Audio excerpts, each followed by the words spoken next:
la puissante immobilité d'un esprit immortel. Hein? Qu'est-ce que tu n'as pas compris? Qu'un esprit immortel a une puissante immobilité. C'est ça que ça veut dire? Ça dit ce que ça veut dire? Ça veut dire qu'un esprit immortel est nécessairement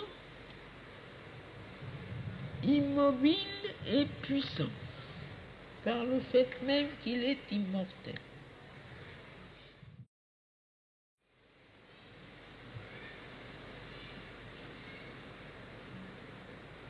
Voilà.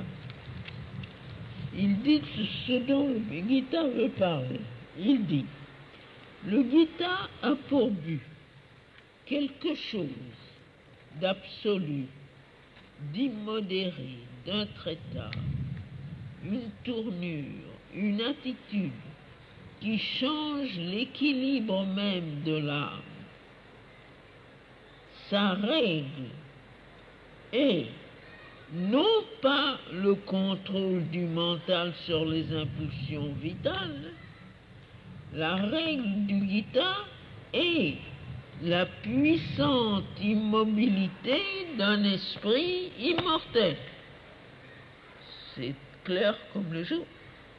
Le Gita exige la puissante immobilité d'un esprit immortel. Tout le reste, c'est secondaire. Ce que le Gita veut, c'est que l'esprit ait conscience de son immortalité et qu'en conséquence, il ait une puissante immobilité, parce que c'est un fait, c'est comme ça. Quand l'esprit est conscient de l'immortalité, il devient d'une immobilité toute faite de puissance. Immobilité, c'est-à-dire il ne bouge plus. Mais c'est une immobilité puissante, ce n'est pas une immobilité d'inertie ou d'impuissance. C'est une immobilité puissante qui est une base pour l'action. C'est-à-dire que tout ce que l'on fait s'appuie sur cette immobilité puissante, toute puissante de l'esprit immortel, qui est immortel.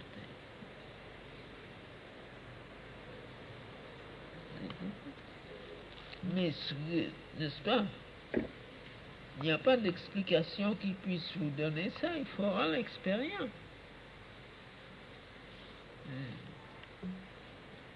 Tant qu'on n'a pas eu l'expérience, on ne peut pas comprendre ce que ça veut dire. Et c'est pour tout ça la même chose.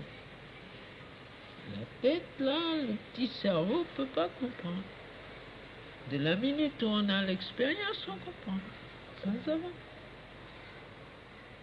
On peut avoir une sorte d'imagination, mais ce n'est pas comprendre. Pour comprendre, il faut vivre. Quand tu seras consciente de ton esprit immortel, tu sauras ce que c'est que sa puissante immobilité. Pas ça. Autrement, ce sont des mots.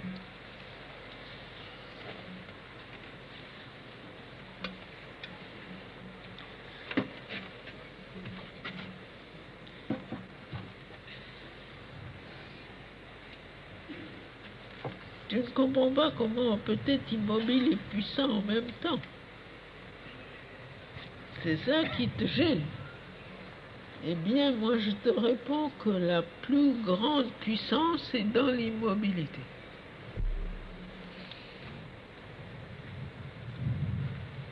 C'est la puissance souveraine.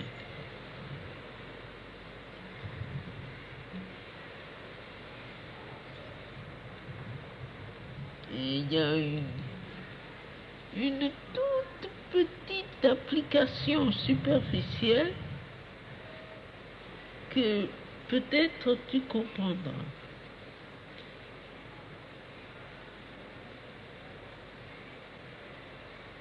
Il y a quelqu'un qui vient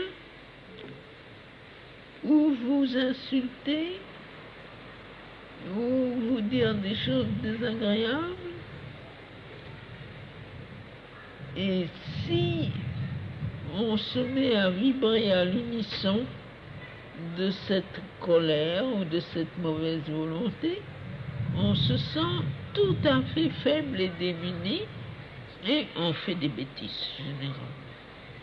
Mais si on arrive à garder au-dedans de soi et spécialement dans sa tête une complète immobilité qui refuse de recevoir ces vibrations, alors en même temps on sent une grande force et que l'autre ne peut pas vous déranger. Si on reste très tranquille, même physiquement, et que la violence vient vers vous par quelqu'un, et que vous êtes capable de rester très tranquille, très silencieux, très immobile, eh bien ça a un pouvoir non seulement sur vous, mais sur l'autre aussi. Si vous n'avez pas toutes ces vibrations de réponse intérieure, si vous pouvez rester absolument immobile au-dedans de vous, partout, ça a une action, pour ainsi dire, immédiate sur l'autre.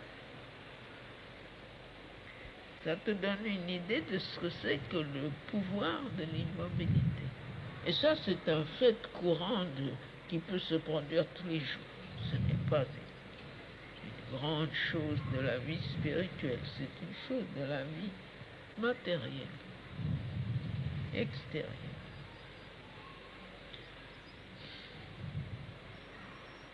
Il y a un pouvoir formidable dans l'immobilité.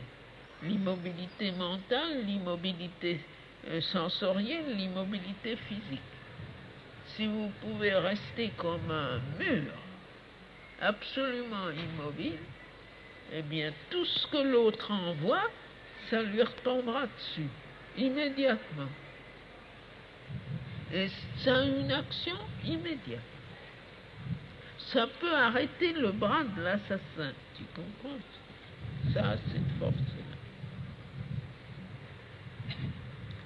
Seulement, il ne faut pas avoir l'air d'être immobile et puis au-dedans être dans un bouillonnement. C'est pas ça que je veux dire. Je veux dire une immobilité intégrale.